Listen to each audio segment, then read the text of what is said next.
devices that they have and the captions and everything, that it would be easier now. And it's really not. It's the same issue. It is two different worlds, and you can't always rely on those things. And we still speak for, he was still speaking for his parents. And so we had a lot of email exchanges because kids can't pick up the phone anymore, So he would email me, and he said, what do I do, this and this, and what do I do, and this and this. And then he emailed me, and he said, my sign language teacher quit. They were actually having a sign language class in his high school, and he said, and they put me in charge. Now what do I do? And I said, now you call me. Yeah. Now is the time. Now you're going to call me. You want advice on this? Call me. So he called me. We had a very, very nice talk, and the way this ended up was the associate principal got into this. She invited me out to the school to do part of my show for that class. And I did, and they asked me all kinds of questions. And really, the thing is, they weren't, look, I'm a total stranger to them. They were really asking about him, because he never talked to them about his parents, just like I never talked about mine. They didn't know anything. I mean, they'd known him all their lives. They knew nothing about that. So they were asking me because they really wanted to know about him. And one of the questions they asked me was if I could go, what would I change if I could go back and change anything? And I looked at them and I said, I would insist that I learn sign language. Right. That would be the one huge thing I would change. That's right. There was a show called Tribes recently in New York, and it's about a deaf boy with hearing parents who would not let him sign. They wanted to do what they call mainstream, which really doesn't work. And he became friends with a deaf girl who taught him how to sign. And at one point he turns around to his parents and he says, if you don't learn sign language, I'm not going to talk to you anymore. Oh, my gosh. And I thought, geez, I wish I'd known that line when I was growing up. I could have used that. Right. I mean, listen, if you don't teach me sign, I can talk to you, I'm not going to talk to you anymore. Yeah. I don't know why these things come 100 years too late. I know, right? It's really annoying. Well, the one good thing is then you can pass it down to other people now. So. Yes. Oh, I pass lots of things down now. Yeah. Oh, yeah. In fact, and one person came up to me, this was in California, and she's this little lady, and she came up to me. She didn't say hello. She didn't say so like the show. She said, I graduated Gallaudet College. Now, Gallaudet is the premier university for the deaf in the country. And I think what she was saying to me was, if I don't know what that is, everything I just did was not true. Really? And I just said to her, I know what Gallaudet is. I'm very familiar with it. So just calmed her down. And then I asked her, because I do sign a little bit in the show, things that I did remember. Because I did pick up sign language. They just wouldn't let me use it. So I asked her, how was my sign? And she said, oh, it's very good. She said, it's slang. And I said, that's exactly right, because I picked it up from my father. And my mother used to say, your father doesn't use ASL, which is Formal American Sign Language. He uses what they call family sign, which is basically slang. Oh, wow. But, at least I knew that I was being understood. Yeah. Now I kind of cheat, I really kind of cheat because I have put more sign in the show. But because I don't know those signs offhand, I do look them up. Okay. But I remember... And I guess as long as you know the letters, I know there's probably certain motions, because I've watched Switched at Birth, which is one of my favorite shows, and I know that they do certain things for whole words or sentences or an emotion or something. But as long as you know the letters, you can kind of get through a conversation, a short conversation, though, with somebody that's deaf. Yeah, spelling it out is very slow. I am very slow at that. But mainly it's just, I do spell out one thing, but mainly it is sign. And American Sign Language is a whole different language. It is groups of words. They don't speak word. It's groups of words. There is actually a place in California that is teaching something called SEE, Sign Exact English. And the person who runs that is in her late 80s, and she came to the show, and she related to so much of what I did. Because we grew up in a similar way. Yeah. Although I'm not 80 years old. No, you're not. Just for our listeners, let's clarify that. Gloria is not 80. Clarify that. But she was just laughing because for her, I think for hearing people it becomes a lot more serious. But kind of for people like us, for children of deaf adults, and we have similar, she just oh yeah, I remember that, or oh yeah, I remember that. And she had a sister who did not speak till she was 4 years old because she signed. And that's what my mother was afraid of. Right. That's what I wondered about, too. How does that work when you're so little like that? But as long as your parents are able to speak to you in any capacity, I guess that helps. Right, and my mother did. Right, with reading to you. I mean, my gosh, that's wonderful. Now, did she sound like Marlee Maitland does when she talks? That was a big thing in this whole evolution of this show. Number one, I refused to sign to begin with because I kind of was such a restriction against it that it took Peter 2 years to tell me to convince me that I should do this in the show. But the other thing was to speak in my parents' voices so that I would sound like them. Now, my father had an extreme, not too extreme, but a very, very definite deaf voice. It was hard to understand him. But to my ear, my mother sounded normal.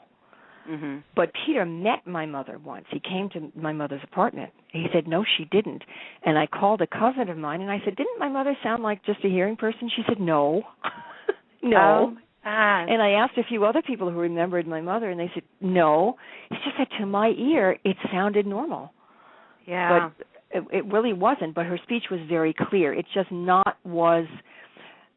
Somebody interviewed her once. She had a newspaper interview, and the way they described her was somebody speaking English as if it was a second language. Very, very precise, every single word, and very, very clear, the way people who normally speak English as a first language don't speak. Somehow, because she learned it so carefully, that's the way she spoke it. Right. That makes sense. Excuse me. As long as you were able to understand her, though, I mean, that's a huge in itself, because I can't imagine living in the house, not being able to do sign language, and not being able to understand your parents when they talk. Well, we could not understand my father. Your dad, we could understand him a little bit when he was really speaking, but we did not really have conversations with him. It was mostly with my mother, because she did speak very well. Right. Now, also, back to the International Fringe Festival, what was it like for you to hear that you're going to perform at this huge arts festival that's so well known and so... Well, I applied to the festival. My director was here. My director is Michael Leone, and he was actually in my apartment because he's from California. We lost Peter last winter, and there was a memorial service. And Michael was here, and just kind of off the cuff, he said, hey, listen, why don't you come out to California and do the Hollywood Fringe Festival? And I said, yeah, sure, why not? And at that time, I was applying for the New York Fringe. And they made a trailer for me. We worked on it, and we applied for it. I never thought I would get in. I did not think I would get in, because from all I understood, it was they want edgy, they want sexy, they want, all this stuff that I didn't think this was. So because they were my producers, everything I saw that said Fringe on it, I just automatically sent to them to take care of. So I get a note one day from one of them that said, congratulations, and I thought, on what? And I went to look for whatever it was I sent her, and I said, oh, that was not the Hollywood Fringe. I just got in the New York Fringe, and I didn't notice it. I just noticed it. Oh, my God. No wonder she's saying congratulations. And I called Michael, and I said, guess what just came in the back door? I just got in the New York Fringe. So it was very exciting. It was very exciting. Is there a big difference between the Hollywood Fringe Festival and the New York one? Well, the New York one is the biggest difference is that the Hollywood Fringe, you can just get in. You say, I want to be in, and you're in. Uh-huh. The New York Fringe is an adjudicated show. That's a panel. People apply from all over, and you have to pass all of their, judges and everything. It's a judged show, which is why it's more prestigious. Right. Wow. Well, that's a huge congratulations to you then. Thank you. You're welcome.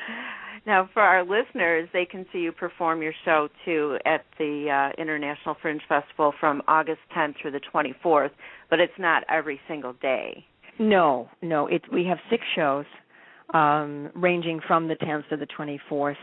And just to make this simple, it's all listed at www.fringenyc.org.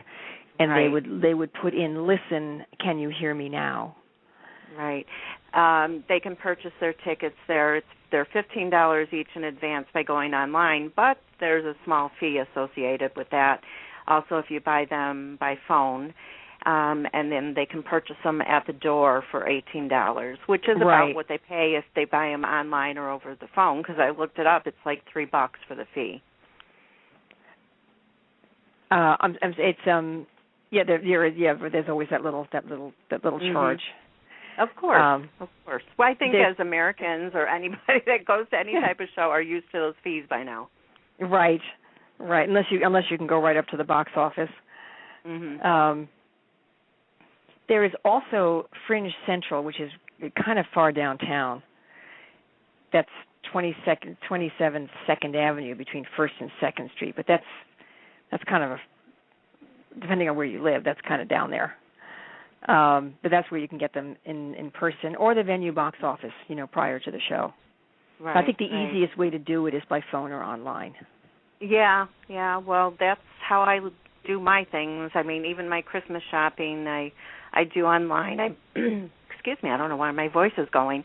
I do online, and I've been doing that for many years because you get so many discounts at that time. The places will offer you free shipping and 15% off, and that's so why drive yourself crazy unless you're the type of person that likes to go into malls with 6,000 million people and pick for things.